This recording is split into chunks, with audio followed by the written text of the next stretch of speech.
Chessima. Chess.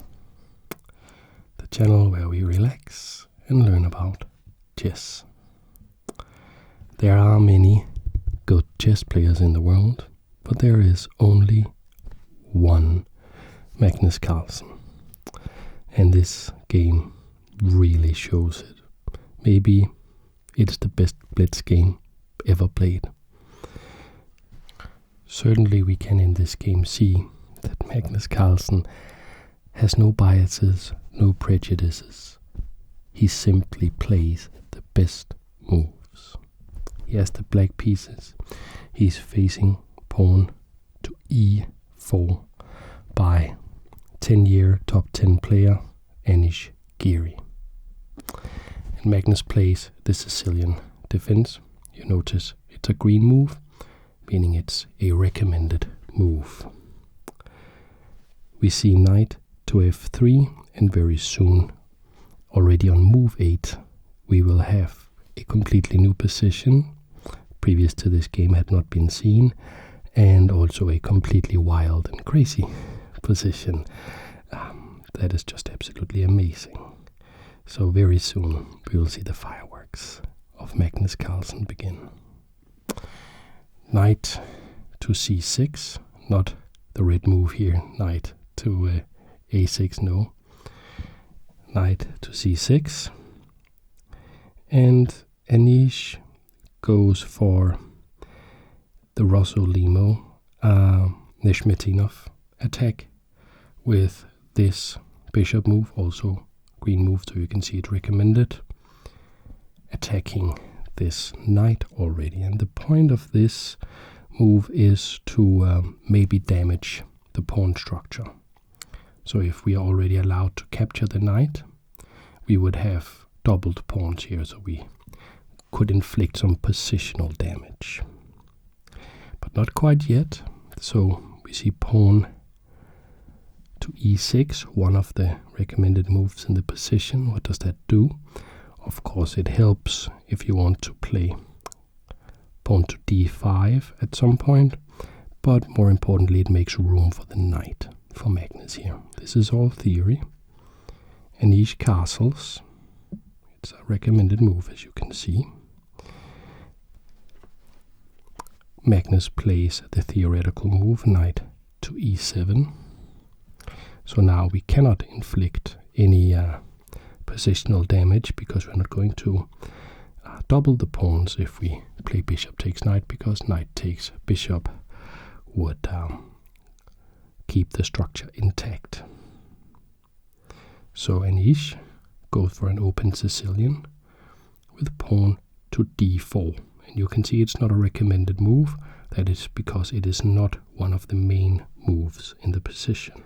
The main moves in the position are either pawn to c3, as you can see here, indicated by the green move, or rook to e1. Those are the main moves in the position. So playing this as an open Sicilian with pawn to d4, you can see it's not a red move, it's just blue, meaning it is playable, and other top grandmasters have played this. It's just kind of offbeat, so Anish is trying to catch Magnus in something he may not be that familiar with. We see pawn takes pawn, saying okay, it's the best move. We're going for the Sicilian here, the open Sicilian. Knight takes pawn. And here we see the point of Magnus's play, queen to b6. Also a bit of an offbeat move. We don't see that often. It is, however, absolutely playable. Very soon we will see the fireworks. Very, very soon. So here Anish plays bishop to e3 with an X-ray attack on the queen. And it looks maybe for a beginner as maybe you can win a piece here. Maybe can you win this bishop here? And Magnus went for that idea. So he played knight takes knight. Because if bishop takes knight or queen takes knight, we can have queen takes this bishop. It's no longer defended. And Anish, of course, is prepared for this. And he plays this move, pawn to a4, the best move in the position. And what is this about? Well, how are you going to save the knight? I'm just going to capture that knight with my bishop. You could try to defend it with this pawn. I would then play this pawn here to c3. Now what are you doing? Because you can't move the knight because the queen hangs. And on the feed, on the video feed, this was being broadcast live, this game. And on the video feed, Magnus made some strange faces.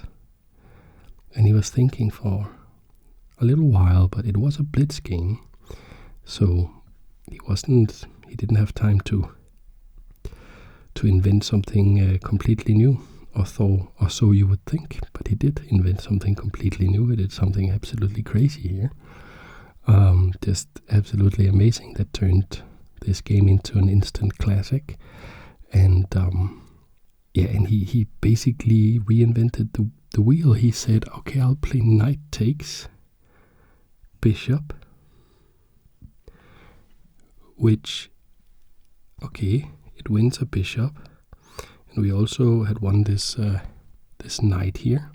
So we are now 2 pieces ahead in the material count, but we are giving up the queen here. Bishop takes queen for the bishop.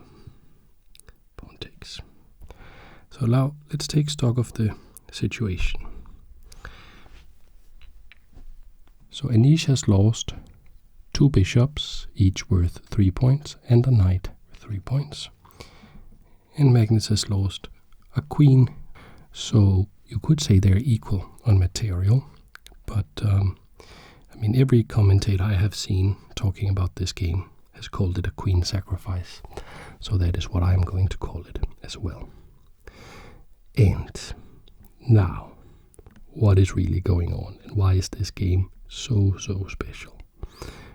It's because it shows that you can take all chess principles, everything you've learned in books, everything about where a piece is good, if you should castle early, that you should control the center, what piece is better than what other piece. You can take all of that, and then you can just throw it out if you are Magnus Carlsen and can play to the exact demands of the position.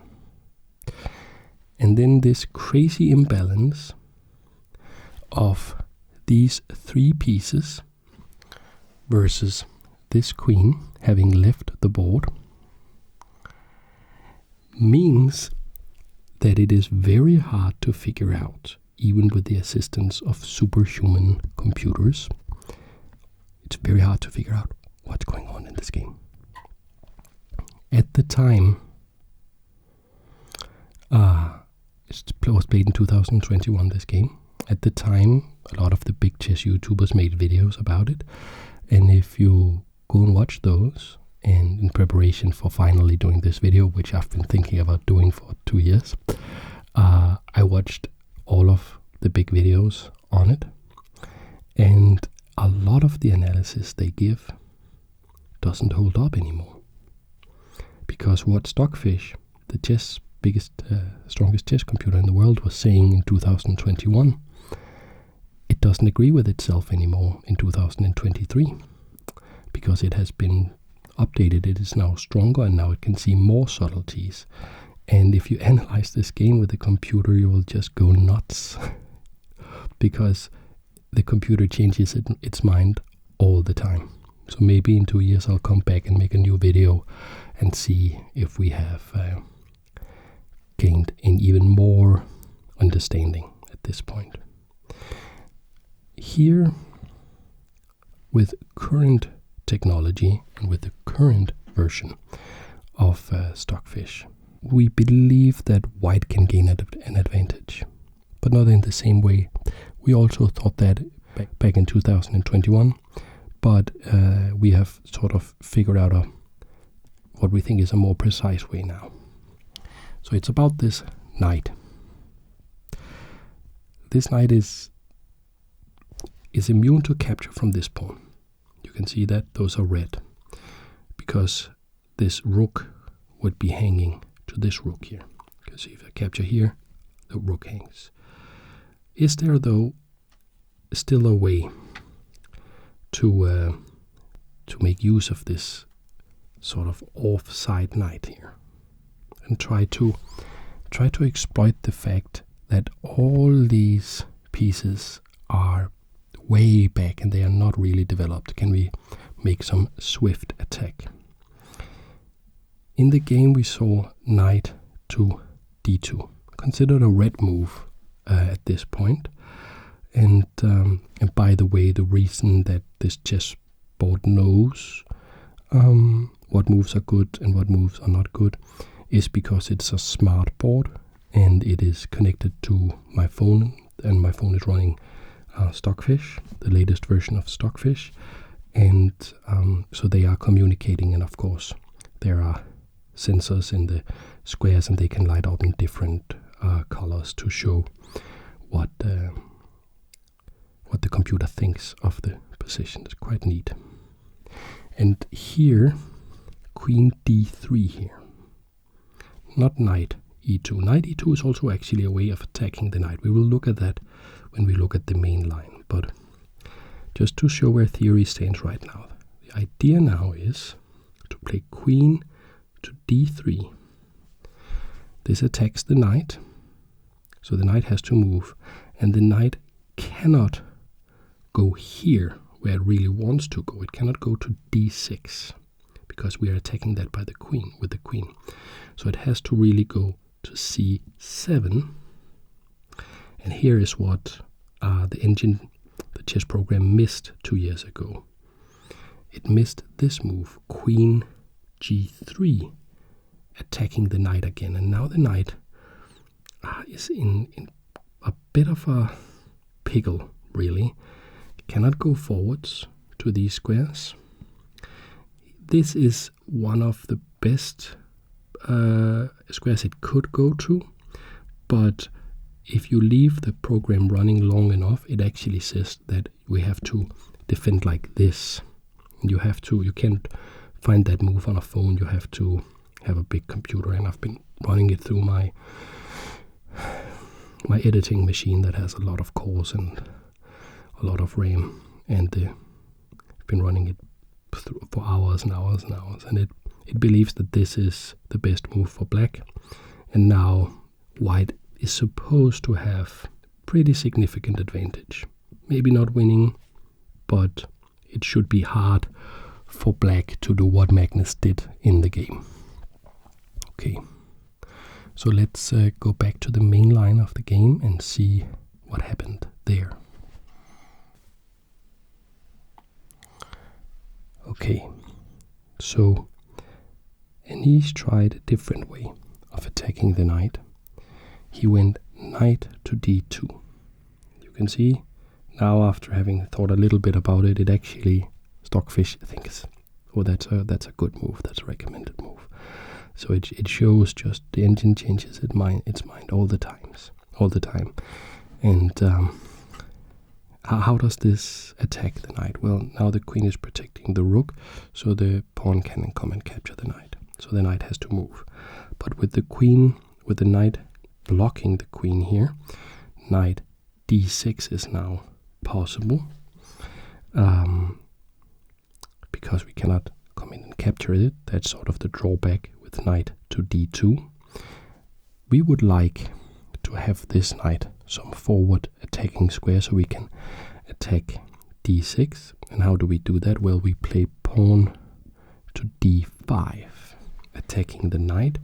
The knight has to move, it cannot go forwards. We would capture it with our knight. So knight to f5, and now we can jump in with our own knight.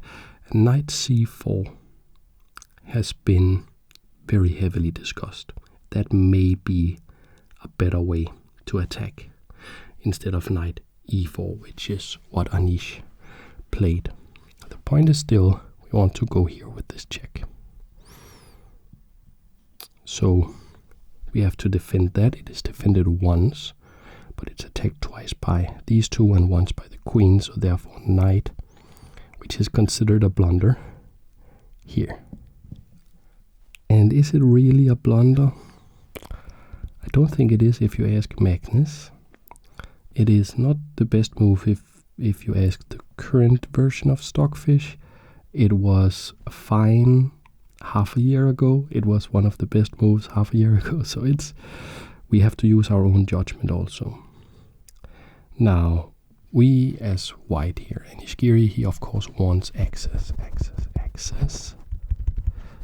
to the d6 square. And now with this knight moving, we can see that Magnus has opened up for this bishop to come in and defend along with this knight. And Anish is just saying, well, all your pieces are still back here. So, and your king is in the center. So I'm just going to attack. I have this super fast queen. How are you going to justify this crazy, insane queen sacrifice or queen trade you made right out of the opening? So Anish plays pawn to g4, attacking the knight. The knight has to go away. That looks like a very, very, very strong move. Because where can the knight go? Cannot go to e3. Cannot go back to e7, because then it would block the bishop. Knight would jump in to d6. I for sure would have played knight to d4. I would have played this move, but you can see that's a red move, right? Why is that a red move? It's because I can come in and attack it here. And now the knight is running out of squares. So instead, Magnus plays a move that I and many people would never ever consider, because it looks so weird. He plays knight to h4, but it is the best move. And how is white not completely crushing in this position? It doesn't even look like black has three pieces for the queen, because they are all on the back rank. They're not doing anything. There's this knight that's maybe a good knight, but then this knight is super offside, and you are not controlling the center. You are actually really cramped. So how do you come up with that? How do you understand that this is actually playable? It is a testament to the absolute historical genius that is Magnus. It's very, very rare, very, very rare in chess history that we have seen somebody of that, magnitude, a genius of that magnitude. I mean, it's just unbelievable. It's like it's him and Kasparov and Morphy and Fischer. And maybe Magnus is the best of them all. This knight is actually attacking the e5 pawn. So Anish just plays pawn to f4. This is also helping. Maybe you can push here. We can activate this rook against f7. It's a super, it's a super weak square. Many chess games have been decided on f7. And now with this pawn here on g4, this knight cannot re-enter the game. And Magnus says, okay, I want this knight to come back into the game. So he plays pawn to h5.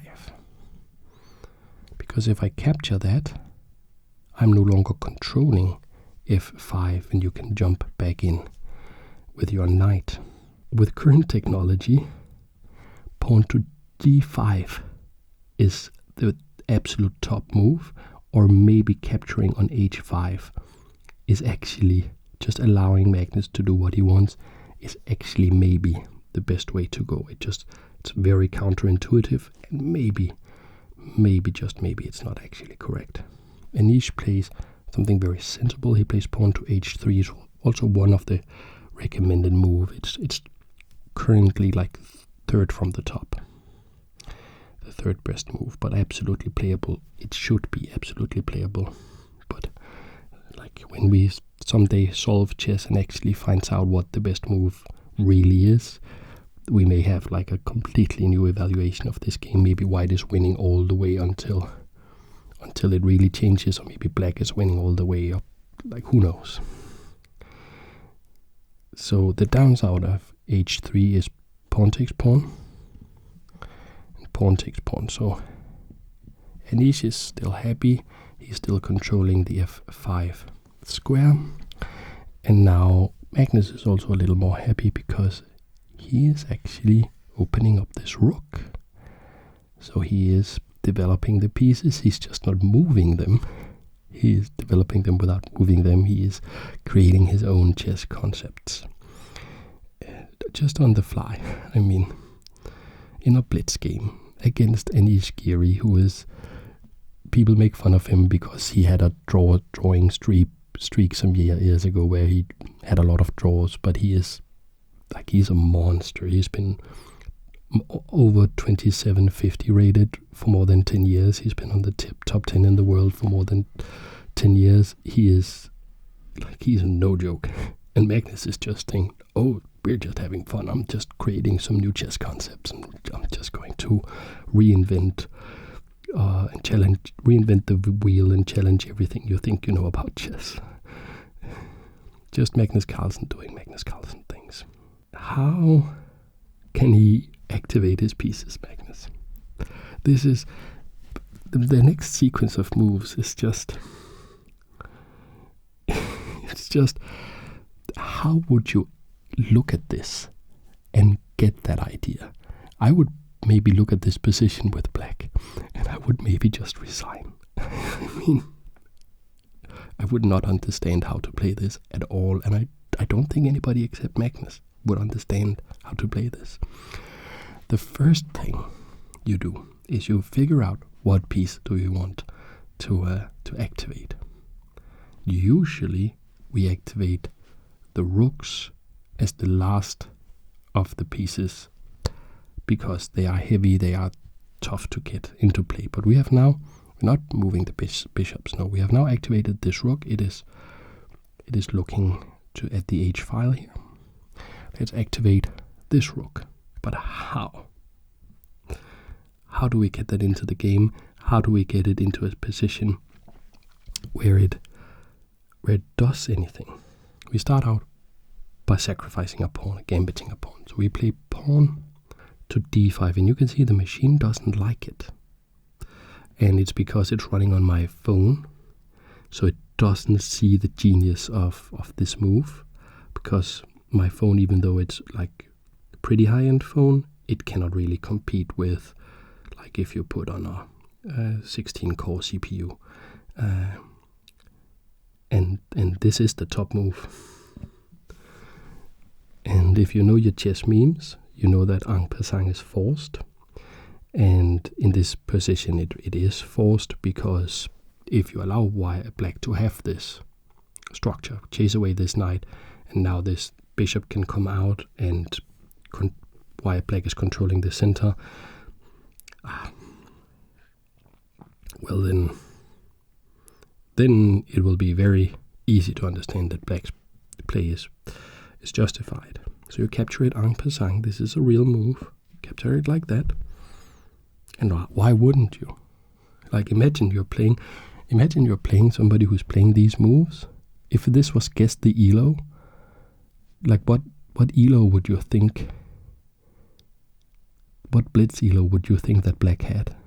Would you guess 2900, which is Magnus Carlsen's blitz rating? It looks bananas. It looks absurd. It looks like that can't be a good move. You're allowing me to capture a pawn for free, and I'm going to push this, and it's protected by the knight, it's protected by the queen. And here comes rook to a4. Wow, okay. Rook to a4. And before we bask in the glory of this move, I'll just do a little bit of housekeeping. If you want to buy this chessboard, you can. There's a link in the description. You save 10% if you use the link. You also support the channel a little bit by doing that. and it has many more features. You can play on chess.com with this, or on Lichess, or you can play handicap games with your friends. It has a billion features. It's a really cool board. And yeah, 10% off if you use my code. Now,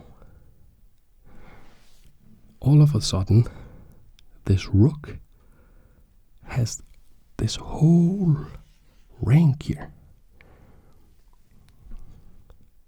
it can go to. And the first thing is it's threatening to just come to d5, attacking the queen, and then it would be a monster piece. So we have to stop that.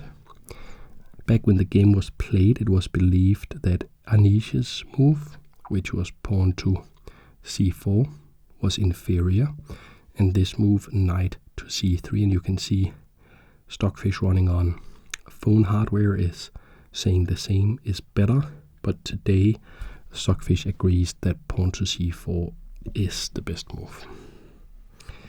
Both moves are designed to stop the rook coming here. Now, how about we try to regain this pawn? What new concept could Magnus then invent to capture that pawn? It's protected twice, and there is only one piece we can really get to attack it, which is this bishop. This is the only one really kept. Like coming in with the king is just suicide. How would you ever do that? How about this? How about you play pawn to f5? So how does that work? Well, it's chasing away the knight. If the knight moves, we capture this pawn, the g4 pawn. Here you can see that. We chase away the knight, and then we capture here. And if the queen comes and recaptures here, now it's no longer defending here. You see how that works? And amazingly, the queen doesn't have like an entry square with a check here, if the queen really lands here, because it's defended by the knight. I mean, how do you come up with that? And here Anish really showed that he is not, he's not made of blubber, like he's not soft, and he went all in for a very, very cool idea. He played pawn to b4, and then he played a sequence of moves. That was very good. But I will play that sequence of moves first without including pawn to b4, and then we will analyze that, and then we will go back, and then I can show what pawn to b4 is really about, because it looks like it's not doing anything. So his plan here is to gain access to the king. You have this powerful queen, you want access to the king. And the concept, he did include pawn to b4, but the concept could be is pawn to d7, check. We have to capture that. Bishop takes d7. The knight comes in. Knight d6, check. The bishop captures that.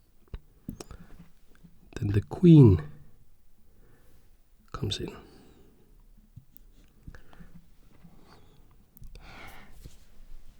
And here we have pretty good position as white, according to the engine at least, but it could be better. How about we had this position again, but it's white to move? That would be better, right? We would prefer it to be white to move. So how do we make that happen? Well, okay, so here we are. Now we see the reason why first pawn to b4, attacking the rook, and now Magnus, he can choose to move the rook. He could capture this knight, but I mean, then we would win the rook. White would be up material. Or he can do the very sensible thing, which is just to capture this unprotected pawn.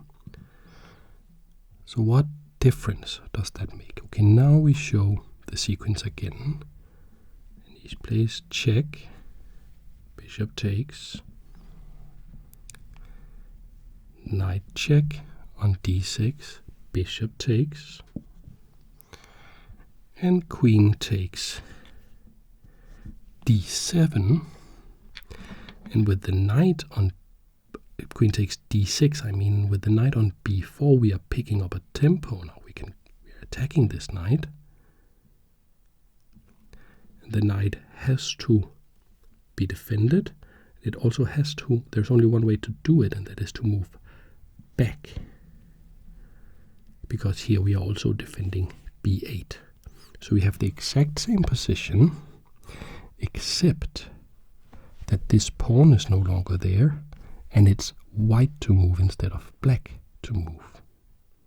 It's a little bit of magic, very advanced chess. And so very specifically, Anish Giri traded this pawn for having the move. So now it's his move, and now he can go ahead with his plan, which is to play rook on a to d1. But wait, that's a red move. Why? It does threaten checkmate here. But actually queen to c7 was the way to go. Would you have figured that out? I mean, rook a to d1, threatening checkmate, activating the rook, looking at the king.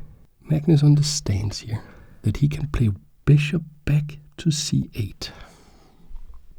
Now the knight covers d8 along with the king, and the bishop covers d7. The bishop covers e6 as well. There's no way to get in.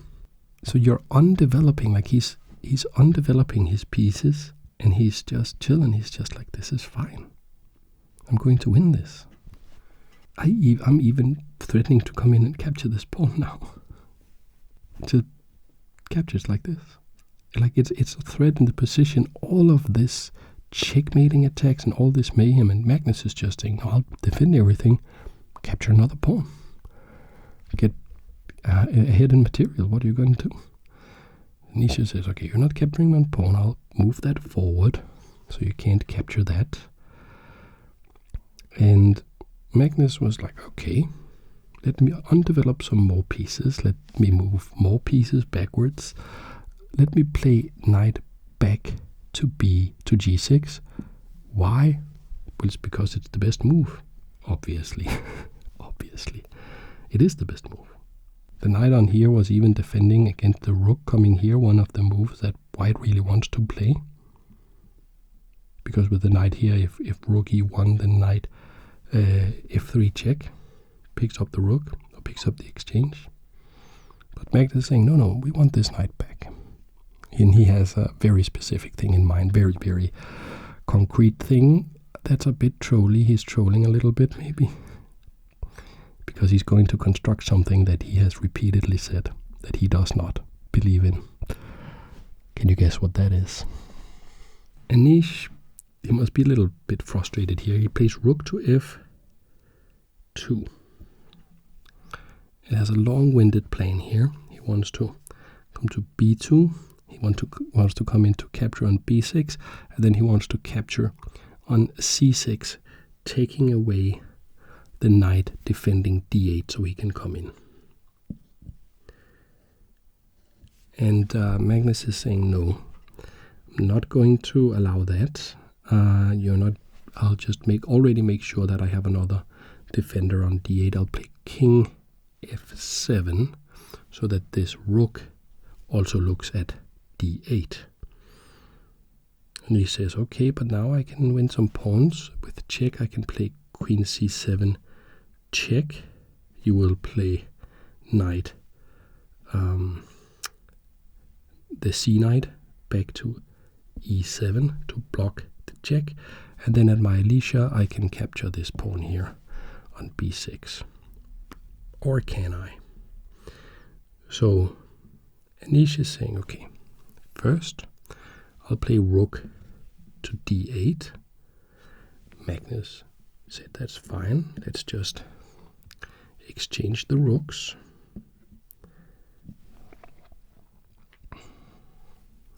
Because then Magnus wants to come in and capture this a4 pawn. And Anish he wants to come in and capture the b6 pawn, but the c4 pawn is hanging. So therefore queen to c7 defending that. Doesn't it look like white is just absolutely dominating black? This bishop can't move. This pawn can't move. This pawn can't move. This knight can't move. The king can't move. This knight can't move. Can the rook move? It cannot capture here. It could maybe go here. But what does that do? How is black ever going to get anywhere? Another brilliant concept by Magnus. He plays pawn to e5. Just giving up that pawn. Why? Because if takes e5, now the bishop can move. And bishop goes to e6. Wait a minute, how are we ever going to defend this c4 pawn? Okay. Black is gaining the pawn back. And is this configuration over here, is that a really cramped configuration? Or is this some sort of aggressive castle? He has invented his own kind of castle, an aggressive flying fortress that can move up the board later. What is this? What this really is, and its beauty to behold, is that it is the proof that the three pieces can be stronger than the queen. How? Well, there are these three pieces looking at this queen. These are worth 9 points. This is worth 9 points. This is very fast, and it can cover more squares than these can. It's better checkmating than these are. Why? How can these be better? What these can do that the queen can't do is they can defend each other. Look how everything is defending everything here. The knights are defending each other. The king is also defending both knights, so both knights are defended twice. And the bishop is also defending the entrance to the square, to the whole thing. It's defending this pawn so that the rook can't come in and capture it. Remember that this knight is pinned. And with only two pieces attacking, and how are you going to break through something where everything is defended 3 times? How are you going to do that? That's simple math. It can't be done. And yeah, just absolutely amazing.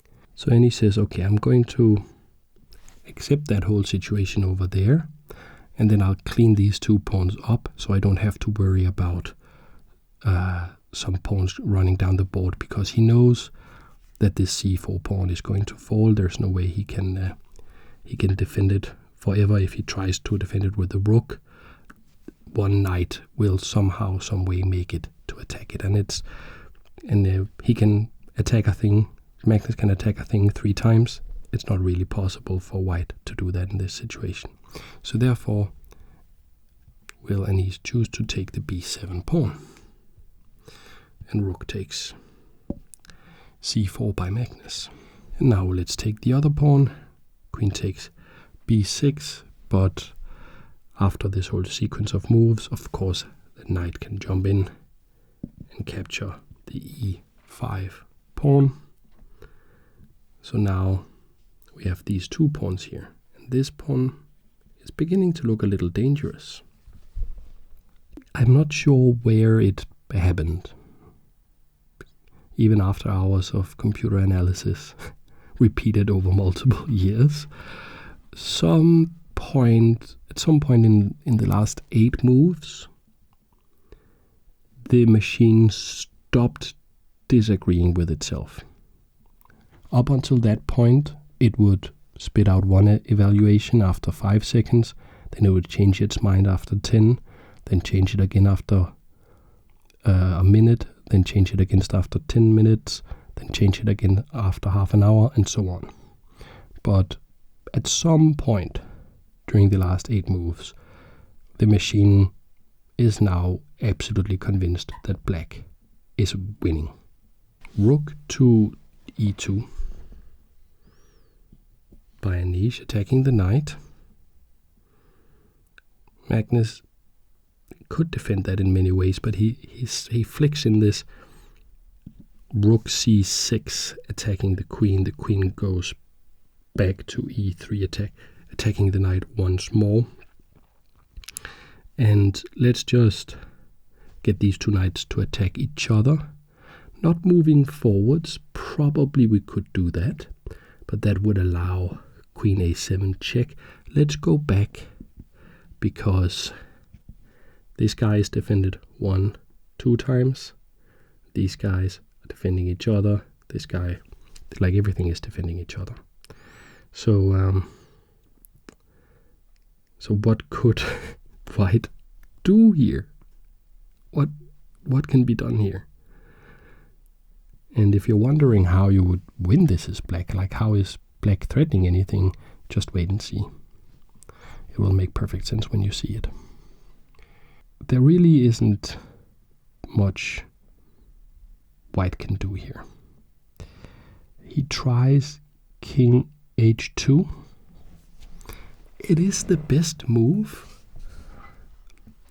It's not super clear why it's the best move, to be honest, and it is still losing, but it is the best move. So now Magnus's pieces, they spring into action. Bishop c4, attacking the rook. The rook goes to b2. It wants to come down on the 7th rank to attack the king and pin this knight. Could also have done that through the d file, but you want to be further away from the short-legged pieces, so these knights are slow. So if you are further away from them, it will be harder for them to counterattack. So that's why we go to b2 and not d2. But Magnus continues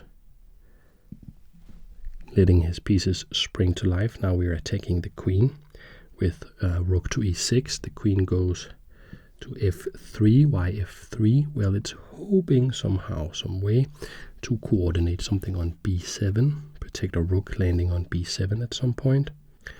But just rook to e4.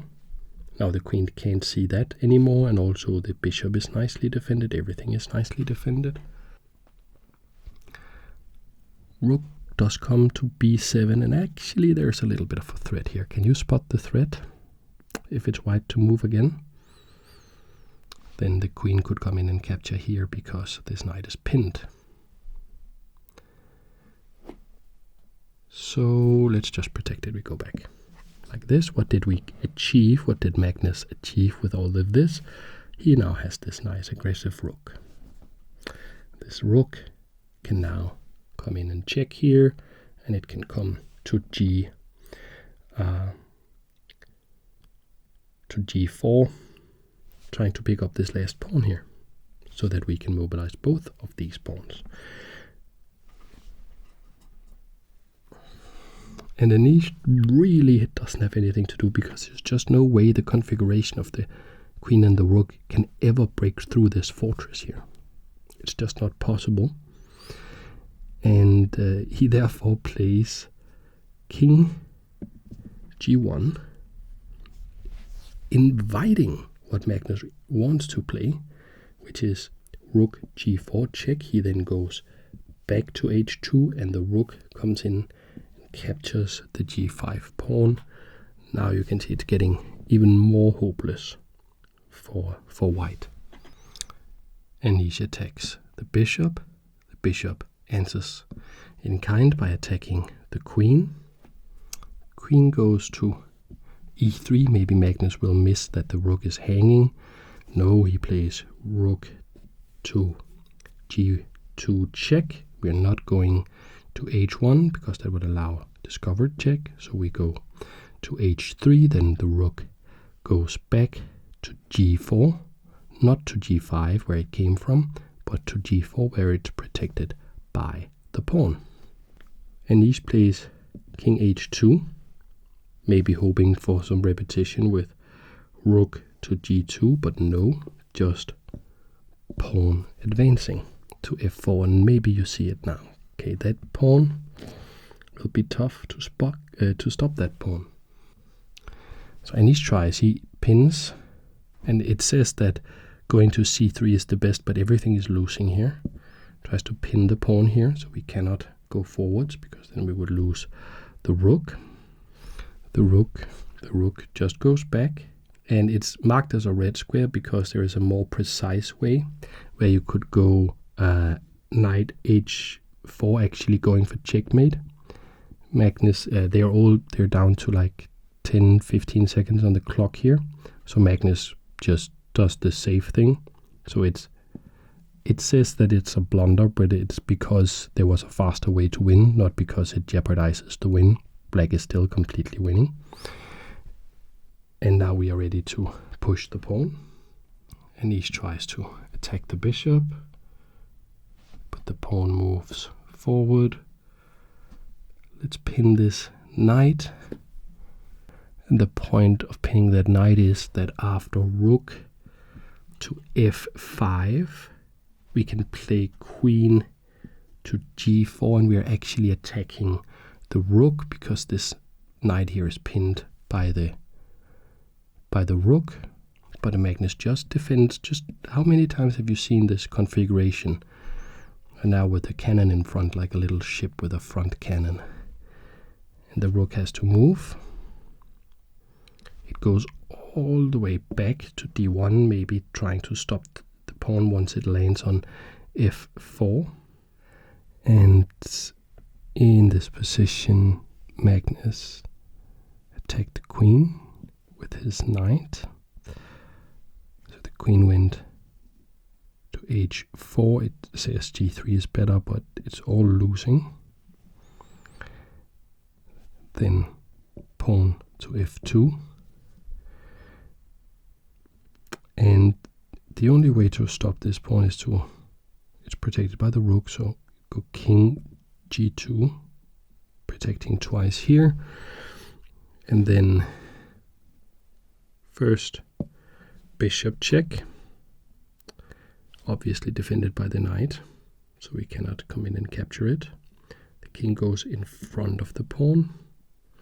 And now we see the secret extra reason for knight to e5, which is bishop to c4 check, now defended by the knight, cannot be picked up by the queen. The king will have to move, and goes to g2 is the only move really. Anish did not want to play that, he just resigned. Why? Because if we promote this pawn, we get the queen back, and she gets home to her 3 pieces here, where that she has been away from for most of the game. And even though the queen can be captured, we can recapture it with check, and now we have just a queen versus the 3 pieces and the rook and the pawn, and that is, you're just not going to survive this. Checkmate is going to follow pretty quickly here, and Anish had enough, so he resigned the game. Now, is that a game of chess or what? And this was a blitz game. Well, I hope you enjoyed the game. I hope you enjoyed the video. I hope you're relaxed